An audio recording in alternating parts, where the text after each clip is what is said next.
What in the world is happening to college football? Alabama has a spring game that attracts about 15,000 people to Bryant-Denny Stadium. It wasn't really even a game. It was a glorified practice. And by the way, if you wanted to get on the field to have your favorite player or coach sign something, you had to contribute to Alabama's collective, Yay Alabama.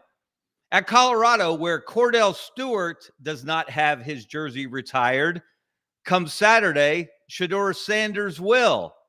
It helps to have your dad as the head coach. And meanwhile, a 20-year-old quarterback, formerly of the Tennessee Volunteers, has suddenly become public enemy number one in the entire sport. You talk about what's happening today on tax day. No one is paying the piper over the last few days, quite like Nico Iamaleava, from formerly of the Tennessee Volunteers. Now, when I want to know what's really happening in Knoxville surrounding the Tennessee program, when I want to separate the hysteria from the truth, I either read or listen to or watch my guest today, longtime SEC columnist, reporter, broadcaster. His Twitter bio says he's retired, but he still seems to be working to me. Jimmy Hyams is our guest today. Jimmy, how are you doing? Kevin, I'm doing great. I hope you are as well. I am. Thank you so much for joining me to try to bring some sense and some sanity to what really has become an insane situation. So let's start at the beginning here. Before we get into the heart of the matter, tell us about Nico as a person, because it's almost as if Nico the person has gotten lost here. He's become a symbol. He's become a rallying cry. He's become, as I said, public enemy number one in some people's eyes. Totally unfair in my mind. What is Nico like as a person from what you've gotten to know in the short time, relatively speaking, he's been in Knoxville? A good kid, a polite kid. He came in with the 5 stars rating. He came in making a lot of money, but he did not show that with his teammates. He was very humble. He was trying to be a sponge. He wanted to learn. He didn't walk in like, hey, I'm the dude. Everybody get out of my way. Wasn't like that at all. And so I heard nothing but compliments from his teammates, from the players around him, from the coaches. I think he's a good kid. And I think he's gotten some horrible advice, but I think he's a good kid who his teammates really liked a lot until now. Until recent events might have changed some minds. And we should remind people, he is 20 years old. He'll turn 21 on September 2nd, 3 days after the Vols open against Syracuse. Now, Jimmy, let's talk about Nico, the player. Obviously, he was the starter last year as a redshirt freshman, or I guess he was a sophomore. He played in the bowl game the year before. And he was a part of a Tennessee team that went to the playoff for the first time since they won that national championship the first year of the BCS. Let's look at some of his numbers, as we've got a graphic to pop up here, Brendan, if you will. Look at his rankings, his numbers and his rankings in a number of categories within the SEC. And Jimmy, tell us just your evaluation of him as a player last year. He was an above average quarterback. There was a whole bunch of, I call it malarkey out there, that he was a Heisman Trophy candidate in Vegas. They had him as one of the top 5 in the country in the Heisman Trophy. I thought, oh, that was a bunch of bull. He had never proven it. And he did play pretty well in the bowl game that he started. You mentioned he had 1 start there. That was against Iowa. But I didn't see him being the great player. I saw a lot of talent. But if you look at those numbers, so he was 10th in the SEC in passing yards per game. Kevin, they had the 6 best opponents Tennessee played last year. They were 3-3. He completed 57.5% of his passes, and he had 5 touchdowns and 3 interceptions. Those were against the best teams that he played. Those are very pedestrian numbers. Now, do I still think he's got a chance to be a really good quarterback? I do, but he hadn't proven it yet. And to come in and say, okay, I want to jump from 2.4, 2.7 million to 4 million a year, that's laughable. So, and then when he no-showed at practice, Josh Heupel really got ticked off at him. Heupel's a pretty affable guy. He doesn't get upset about much, but that really it ticked him off, one, that Nico didn't show, and secondly, cut off all communication. And I was told on Friday, that particular Friday, that he was done. He would never wear another Tennessee uniform, and that proved to be true.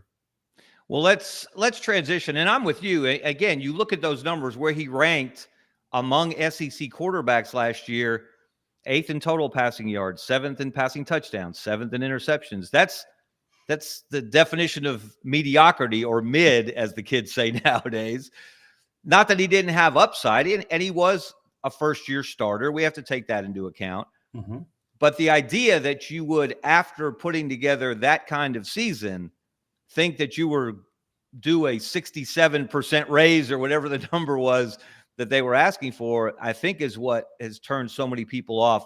Walk us through, if you will, because we've seen so many stories. We've heard so many rumors about what actually went down. Last Thursday, supposedly he's at a quarterback meeting in the evening at the offensive coordinator's house. Everything is lovely. It's seashells and balloons. Then the story breaks. The dad criticizes Pete Nakos from On3, calls him a rather unflattering term. And the next thing you know, he doesn't show up at practice, as you said, Friday. Just walk us through the process as best you are aware of. I'll take you back to December. There were rumblings in December that Iamaleava and his dad, now his dad is the driving force. Let's make no mistake about that. His dad is calling the shots. There's no question. So back then, when they saw Carson Beck getting $4 million to go to Miami, when they saw a quarterback from Tulane going to Duke for about $4 million, those have not been substantiated to my knowledge, but it's been reported it's around $4 million. The dad said, hey, then we want that. Well, they didn't resolve it in December. And one of the other things allegedly that the dad asked for is he wanted a better supporting cast. He needs another receiver or two. He needs another offensive lineman or two to help him. And quite frankly, Tennessee's receiving core wasn't that good last year. So that is part of the equation, I think. But I guarantee you this, if Tennessee had said, Nico, we give you $4 million, but you're not getting another receiver, he'd still be at Tennessee. So this is all about the money. All right, so you're exactly right about Thursday. They had the quarterback meeting. He was there. They were still – now, what happened from December until recently, I've heard people say ongoing negotiations. I think there was a ceasefire. There wasn't a whole lot of conversation going on for a long time. And so then as the portal approaches, then the dad gets involved and says, okay, we want $4 million from Tennessee. And Tennessee's like, whoa, wait a minute. And I think basically Tennessee said the kid isn't good enough to pay him $4 million. Not only that, you're going to mess up the structure of what we're trying to pay other players. And how about this novel idea? Why don't you honor your contract? I know it's not binding, but remember, Tennessee he signed a 4-year contract with Tennessee. Tennessee paid him, I'm not 100% sure of this, but close to $1 million his senior year of high school when he did nothing for Tennessee. So then he goes to Tennessee the first year. He makes around $2 million. He actually did redshirt. He played few enough games to be able to redshirt. And then last year he had a mediocre year, and he got paid about $2.4 million. And then he wants a bump from that to about $4 million. It's like, are you kidding me? So I think Tennessee, and this is the guy that's supposed to be the leader of your team. And all this was, from his dad's perspective, is a money grab. That's all it is. We're going to shop it. And by the way, the dad had actually called Oregon the week before, shopping him around, saying, hey, how much would you pay for my son to go to Oregon? I want to ask you about that, because that story has been circulating that perhaps it may have been Oregon coach Dan Lanning or someone close to him who blew the whistle on that reach out and let Tennessee know, hey, by the way, your starting quarterback, or someone representing your starting quarterback, namely his father, I would suppose, is reaching out and shopping him to other schools. Is there truth to that as far as you know? I do not know. I don't know if that occurred. I do know that Dan Lanning was asked after the spring game about it, and he said no comment. That's a comment right of its own, right? Yeah. So, but I don't know. I can't say for sure if what you just mentioned occurred. So I don't know. Now, perhaps the most damaging, as if what you've already described isn't damaging enough to Nico, his father, the family, the player's reputation, and perhaps his future. Even worse than all of that, Josh Pate from CBS Sports Online has come out and said in no uncertain terms that Nico, going into the playoff last year, asked Tennessee for more money because his alleged contract didn't cover the postseason. It only covered the regular season, 12 games, and perhaps if they would have made the SEC championship game. That is beyond outrageous if it is true. Josh Pate didn't cite sources. I don't know about his credibility on that or anything else, to be honest, but that is a really damaging allegation to throw out there. Do you have any knowledge whatsoever about that? No, I don't. I just know that it was in December that they started pursuing a contract that because they saw what Carson Beck was getting in Miami and what Mensah was getting at Duke. So I am aware of that. I don't know if they asked for more money just to play. I will say this, and I am semi-retired. I'm trying not to do a whole lot here, so I don't dig like I used to. Right. But in regard to this situation with Nico, I have been talking with a number of people who believe that it's going to be a situation where a player's going to say, if you want me to play in the playoff game, I want an extra $100,000. It's going to come to that. It shouldn't, but I think it will come to that with some players. I can't say that Nico did that. To be honest with you, knowing the way his dad works, I wouldn't be surprised, but I do not know that for a fact. You've always had your finger on the pulse of Vol Nation, their feelings about whatever is happening in Knoxville. And I think, as you mentioned earlier, Josh Heupel has been almost universally applauded for the way that he handled this. He may have been angry in private. He kept it private. When he spoke at the spring game or after the spring game, he was complimentary of Nico. He wished him well, appreciated his contributions to the program. He didn't go negative, as he certainly could have. Right. Is that been the general reaction of the fan base? Good riddance. You don't care enough about running through the power T, and if you don't, we don't want you here. Yes, that is it. Good riddance. You're out of here. They support what Josh Heupel did. And by the way, I heard a number of people in the media at that press conference, which I did attend, say they thought that was the best press conference Josh Heupel's ever had, the way he handled that situation. And I think it would rank among the best that he's had. But he took the high road on that situation. He did, of course, point out that Tennessee is bigger than Nico or any player or himself, being Heupel. So, yeah, I thought he handled it very well. But that is, Nico, he went from being very popular to being public enemy number one among the Vol Nation. I mean, I think they probably dislike him more than they ever disliked Steve Spurrier. So, whoa, and that's a huge statement. That's Jimmy. Saying a lot back when Spurrier was beating and gigging Tennessee. But, yes, on a regular basis. Yes. So, who will ever forget you can't spell citrus without UT? Yes, yeah, among others. But so he's really burned that bridge. Here's another thought about that, Kevin. So let's say he's going to go to, I think he's going West Coast. I may be wrong. I heard North Carolina. I don't know if that's going to happen. Texas Tech. Let's just say he goes Texas Tech. He's not going to get $4 million, I don't think. I don't think anybody's going to pay him that much because he's not worth it. But what if he goes to Texas Tech for $3 million? Let's say he throws 10 touchdown passes the first 3 games, and he says, hey, I want $1 million more. I'm not playing. He might do that. What's to stop him? Yes. And if I'm that school, I'm leery of that. I'm not touching a guy that would do something like that. So I'll be curious to see where he lands. I do think the dad certainly overplayed his hand by asking for $4 million. Way overplayed it. And I think Tennessee did the right thing by not caving in.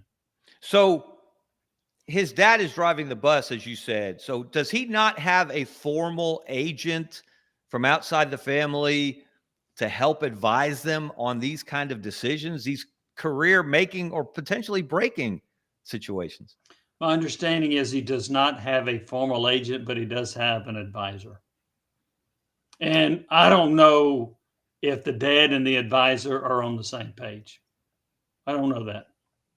I will tell you another thing that surfaced around here, and I don't know how true this is, and this would lead into maybe siding slightly with the Iamaleava clan, and that is there have been some that have suggested that Tennessee's collective, Spire Sports, had been indicating to Nico and his family, we're going to get you more money. We're going to get it there. We'll, you just stick with us and we'll get more money. And that maybe Tennessee was not on the same page with that and didn't know that was going on. Okay. So that's a great point that you bring up. And that's part of the reason that we have the chaos that we have. Mm-hmm. When you factor in the transfer portal, the NIL money, none of which by themselves are necessarily bad things. I don't think any of us begrudges these guys getting a cut of the pie. And I don't want to speak for you, but certainly my feeling is we know how much money is flowing into college football. We know what coaches are making, athletic directors, commissioners, et cetera, et cetera, et cetera. So the guys who are putting their bodies on the line certainly have earned a cut of the pie. It's the fact that there are no real guardrails, no real rules here. It is get what you can get when you can get it. And that's, I think, what upsets people more than anything. And I've got to ask you this, and I think I know your answer based on what you said so far. What if, and it is interesting to watch, and everybody's on the Nico watch now. What's he going to do? Where's he going to go? What's he going to get paid? Is he going to get a decent offer? North Carolina apparently has turned in a different direction. Some reports came out of the state of Alabama late last night that Gio Lopez, the quarterback at South Alabama, is now the target for North Carolina, and he's most likely going to end up there when the portal, of course, the portal opens up on Wednesday. So maybe that's another school off the list for Nico. What if, and maybe I'm trying to look for a silver lining here, if that's even possible. What would happen if Nico Iamaleava said to his father, Dad, you screwed up. We made a huge mistake. I didn't want to leave Tennessee. I liked it at Tennessee. I had a great opportunity at Tennessee. I'm playing for one of the best offensive minds in the country in Josh Heupel. We went to the playoff. I like my teammates. I'm going to go to Josh Heupel and I'm going to apologize. And I'm going to say, Coach, I screwed up. My dad screwed up. I am horribly, terribly sorry that we put you and the program through this. I would like to come back. I would like to come back and earn my spot back. I don't want to play anywhere else. I want to play at Tennessee. What would the reaction be? A, from Josh Heupel, B, from the university, C, from the fan base? That's a great question. I don't know the answer to it. I know that Heupel was really ticked off that Nico was a no-show at Friday practice and cut off all communication. Okay. He didn't have to cut off all communication unless I'm sure his dad told him to. I would say that if he came back to Tennessee, to Heupel, to the teammates, to the fan base and apologized, I don't think Tennessee would take him back. And I don't think they would because that's the kid saying it, but we don't trust the dad. The dad's a problem.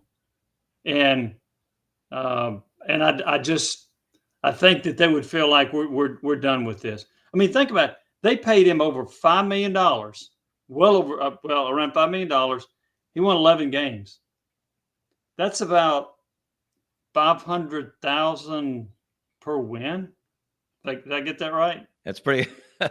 I'm not a math major, but I think you're pretty close right there. Yes. So they're saying, we've done all this for you, and then you turn coat on us like that. So I don't think they would take him back. It's a great question, and I know that he had a lot of respect from his teammates. I don't know if he could gain it back with an apology. Maybe he could, and maybe he would.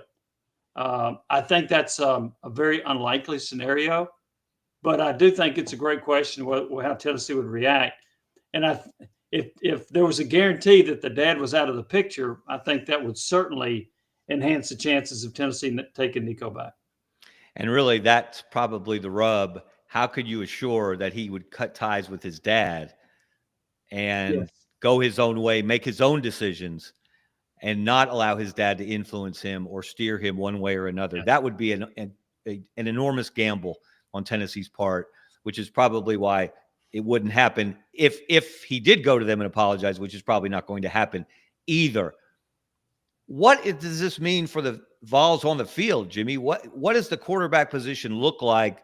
Clearly, Nico was going to be the starter. He was the guy they were going to lean on to be the leader. What now? Are they content to go into the season with the other guys in that room, or will they be shopping when that portal opens? They're going into the portal. And Josh Heupel even said that. They need to go into the portal. They would like to find a quarterback better than what they have on campus. If they can't find a quarterback better than they have on campus and they have to get somebody that at least is competitive, that you feel like if you put in a game, you got a chance to win. But yeah, they're going to go in the portal, no doubt about it. But here's the dicey situation. What if you go in the portal and you sign a quarterback that's got 2 or 3 years of eligibility left? You're trying to build depth. You do that, and you might lose Jake Merlinger and George McIntyre. Now, I think they should go and get the best quarterback you can get that has 1 year of eligibility left. That's what I think they should do. Who is that guy? I don't know. But I think that's the right approach that you take. Here's the other thing, too. If you go in and get a guy with 2 or 3 years of eligibility left, you got a 5-star quarterback committed for 2026. What's he going to think about that? So I think you got to be really careful about how you approach that. So if I'm Tennessee, I'm going after the best quarterback I can find with 1 year of eligibility left. And look, being honest about it, Nico's the best quarterback on campus, or was. And I don't see them winning as many games without Nico. Now, whoever they bring in may change my mind. But Kevin, I wasn't as bullish on this Tennessee team as some people. I've heard a lot of them talk about, oh, they're a playoff team. Vegas set the odds at 9.5, over under at 9.5. Let me tell you something. I'm going under in a heartbeat, even with Nico. Even with Nico. I don't think Tennessee is going to be that good. One, the defense will be solid again. Offensively, they were pedestrian last year. They weren't that good in the SEC. They had like 5 games where they couldn't even score in the first half. The receiving core right now is pretty average, and the offensive line is pretty average, and you just lost the SEC Offensive Player of the Year in Dylan Sampson. Your offense isn't going to be any better than it was, in my opinion. You're not going to beat Florida at Florida. They never do. I don't think you beat Alabama at Alabama, and you're not going to beat Georgia.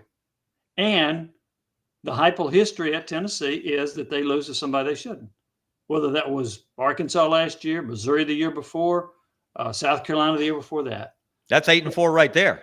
That's what I think. If you take care of business the rest in every other game. Yeah. So I think they're 8-4 even with Nico, which is why if I were in Vegas, I'd be putting a lot of money on the under on that 9.5. Now I understand it's gone to 8.5.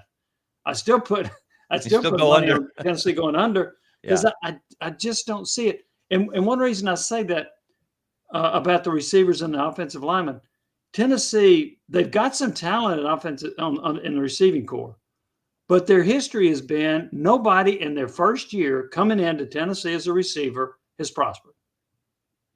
One exception maybe is Brew McCoy. I think he caught like 52 passes, but all the others, it took them a while. Offensive linemen, they bring in offensive linemen. Lance Hurd wasn't that good last year. John Campbell from Miami that came in, he wasn't that good the year before. Their offensive linemen don't tear it up when they get to Tennessee in their first year. They're better in their second year. So I think this is going to be an offense that's going to be challenged. I think in SEC games, Tennessee averaged about 27 points last year. I think that number would be similar this year with Nico. Without him, it'll be less. Jimmy, let me ask you, before we wrap this up, let me ask you kind of a big picture question. And Brendan, let's look at that graphic of the 24/7 sports rankings. This was the class of 2023. The class that Nico Iamaleava was in. He was the number 2 quarterback in the country. And of those top 10 quarterbacks, just 2 years later, only 3 are still with the school they originally signed with. Arch Manning at Texas, Avery Johnson, not to be confused with the former Alabama basketball coach at Kansas State. And then Christopher Vizina, he's familiar to folks in this area. He played at Briarwood High School, and he's at Clemson. That means 7 of the 10 have signed with other schools or will be playing with other schools because they will no longer be, like Nico, with their original school. Is this what we're going to see going forward, at least until we have some sanity, some guidelines, some rules, collective bargaining, whatever the answer turns out to be to calm this chaos? Are we going to continue to see this? Kevin, I think we are. That's a great graphic, by the way. Here's another point, too. How many of those 10 quarterbacks have been a star so far in college? I think Arch Manning will be, but I would say 0 so far to this point. Yeah, and maybe the best, most productive so far, maybe Avery Johnson at Kansas State, based on what he did last year. Yeah. But he wasn't great. No, he was not. Yeah, I think that's really intriguing to see that. So you know the name of Will Overstreet, right? I do. So Will Overstreet's former Tennessee star defensive lineman. He does a TV show around here. I was on a show with him yesterday. He said he would not sign another quarterback out of high school. All he would do is go in the portal for quarterbacks in the future. Never sign one. I said, wait a minute. I said, wow. Yeah, and I don't agree with him, but here was my point. I said, let's say Quinn Ewers was a senior and you could sign Arch Manning. You're not signing Arch Manning? Nope. I would. Yeah. Now, if I got Quinn Ewers as a sophomore, it makes it harder. Well, Arch Manning went there anyway. But my point is, if I've got enough separation, if I got a quarterback that I think is going to be with me one more year, and I can go get a 5-star quarterback, you darn right I'm getting that 5-star quarterback. But if I've got a guy that's a sophomore and he's really good, and there's a 5-star out there, it'd be hard for me not to recruit him. But I could see that guy saying, I don't know about going there because you already got an established quarterback. And as you know, the quarterbacks want to start right away. But I thought it was an interesting proposition from Will Overstreet. I would never sign another high school quarterback. All I would do is try to find the best quarterback I could find in the portal. You got to wonder how many coaches are starting to at least consider going that route as they move forward, that unless you get a sure thing, and how many of these guys are sure things? Very few. Hey, they're not sure things in the NFL draft, are they? The NFL, nobody spends more time evaluating, breaking down, dissecting quarterbacks than NFL teams. And what's their batting average? About 500. Not very good. It's not very good. No. So that explains how difficult it is to evaluate at that position. Now, look, everybody wants the classic example of a quarterback who can change your program in one season. Way before any of this happened was Cam Newton. Yeah. Cam Newton took what would have been a 7-5 Auburn team, went 14-0, won the national championship, won the Heisman, became the number 1 pick in the NFL draft, and then had a very, very nice and long, productive NFL career. Became MVP one year. So everyone's looking for that kind of player, but those kind of players are so rare. And maybe it is fool's gold. Maybe you're better off going into the portal and not helping to develop an Arch Manning. And I'm with you. I think he's going to be really good for Steve Sarkisian in Texas. But maybe you're better off trying to find that Cam Newton, that guy who comes in, maybe only has 1 year of eligibility, may only be with you for 1 year. Who was the quarterback of the Ohio State team that won the national championship? Was he there for 4 years? He was not. Will Howard came from Kansas State. That's right. Yeah, that's right. Miami had a good year with Cam Ward, Dylan Gabriel at Oregon. We've seen guys go in as a 1 year guy, plug and play at quarterback, and they've done really well, which is kind of interesting because you hear these coaches, we got to build chemistry and he needs to learn the system. You got to be here 3 years to figure all this stuff out. But we've seen some really good ones go in there. Now, having said that, we've also seen some quarterbacks that flopped under the same situation. Yes. Again, no guarantees at that position. Right. So as we wrap this up, Jimmy, is it fair? And I know fairness is kind of an antiquated concept nowadays. And we're talking about college athletes that are getting paid $2.4 million a year to be mediocre or whatever it was that Nico got last year at Tennessee, although they did get to the playoff. Is it fair that he is taking so much heat as a 20-year-old who clearly has a helicopter dad pulling the strings, making the decisions, miscalculating wildly left and right? Is it fair to assign blame to him, or how much blame do you assign to him and how much to the dad? I think it's unfair to put all the blame on Nico because I think the dad's pulling the strings. He's calling the shots. He's the one that put his son in this position. And now, should Tennessee have seen this coming based on negotiations back in high school? Yeah, That's a good I don't question. know.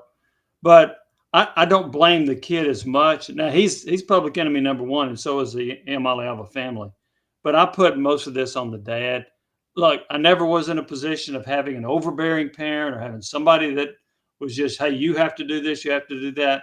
I never incurred that. So I'm a little bit sympathetic to somebody that goes through that, Kevin. So I put some blame on him, but I put most of it on his dad for what he's put his son through and using his son the way he has. I think that's the bottom line. Jimmy, we're going to let you go back to your semi-retirement. We appreciate you taking time to visit with us today and break down this situation. No one knows the state of Tennessee, the University of Tennessee, like Jimmy Hyams. Really appreciated the conversation, Jimmy. Thank you. Thanks, Kevin. I appreciate it. Have a great day. All right. And that's going to do it for Scarborough Knows this edition. Thank you to Brendan Martin, our outstanding producer. Thank you again to Jimmy Hyams. Thank you to all of you who are starting to grow our audience and watch and listen. Follow us wherever you get podcasts, on YouTube, on your favorite podcast app. You can find us everywhere. Scarborough Knows. We'll be back next time. Everyone have a great day.